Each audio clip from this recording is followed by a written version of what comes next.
Hey there, I'm Dr. Kelly Harper, founder of Tuscan Ridge Animal Hospital, and we're going to spend a few minutes today talking about ways to keep your dog active, both indoor and outdoor. So I think outdoor games are a lot easier for dogs just because we tend to have more space and it makes activities like throwing a ball or throwing a frisbee for your dog a lot easier. But for smaller dogs who may not be interested in playing that type of an activity, sometimes just general exercise, walking or going to the park, taking that dog to a place where they haven't been before, nature walks and things like that can be a really good form of exercise and mental stimulation for that dog, obviously on leash, but there are some dog parks where off-leash play is an option as well. Indoor activities, obviously because you're confined to the indoors, we don't want to be throwing balls and frisbees. We tend to break things that way. But I think games that still engage the dog's mental function is good. Scavenger hunts, where you can hide a toy or a treat and then ask your dog to go and find it. Puzzle cubes, where the dog has to work mentally, giving them stimulation to solve a puzzle, and in exchange for that, get food rewards.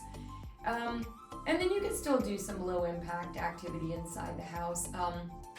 Tug with a rope toy is a good option. I really like, if you're gonna play tug with your dog, I really like the option of a long rope toy. I always wanna put distance, safe distance between the hand of the person who's playing with the dog and where the dog's mouth is. This is especially important for playing with puppies when you have young children in the house.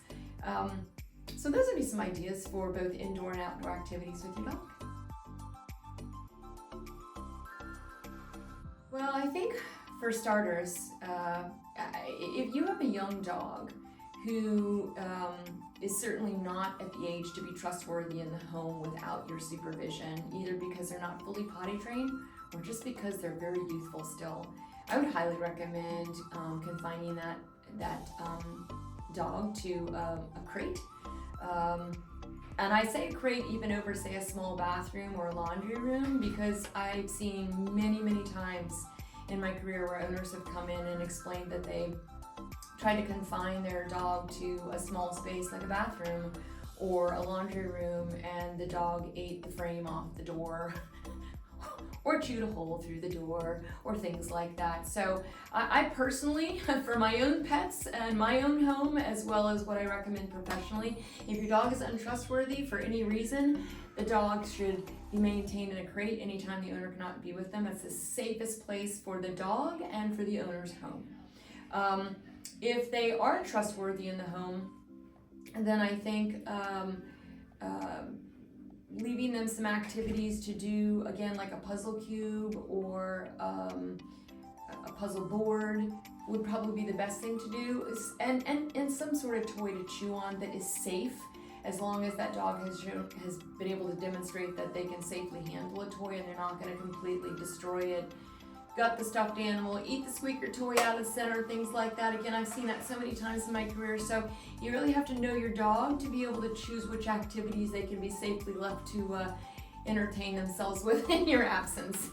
And if you do choose to confine your dog or crate your dog in your absence, I always advocate putting that dog in the crate with some form of activity that gives them mental stimulation and positive reinforcement for being in that crate. A perfect example of that would be the use of a Kong toy. Kong toys are conical shaped toys that are hollow in the center, and they come in different sizes.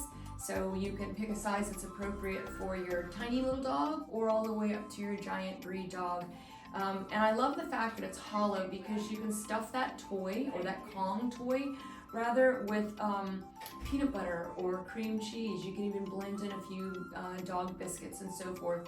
And if you think you're going to be away for a really long time, you can even freeze that Kong toy in the refrigerator, or in the freezer rather. And then it becomes basically like a popsicle that you can give to your dog. It's going to take them a significant amount of time to work on licking out that frozen food, but as they're doing so, they're mentally stimulating themselves and also rewarding themselves for keeping themselves entertained in a safe manner while that owner's gone.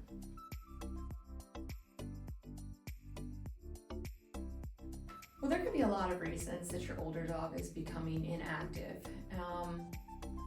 A non-problem reason would be just that they're getting older, and so the amount of time they need to rest and recover from exercise is longer, and so exercise for those dogs should be modified, or play with those dogs should be modified to account for their age and maybe their orthopedic health.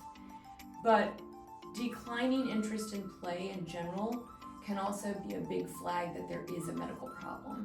And so I would encourage owners, if their dogs are reluctant to play and or the time with which they are able to play is becoming increasingly shortened from prior times, seek medical help. Come and talk with your family veterinarian. Come and see us and let us look into the situation and decide if there is a medical reason for why your dog is choosing not to play. So thanks for spending a few minutes with us today. I hope that you found this short video helpful in answering some questions you have about the topic we've been chatting about. If you have any questions, please feel free to reach out to us. We're always here for you at Tuscan Ridge Animal Hospital.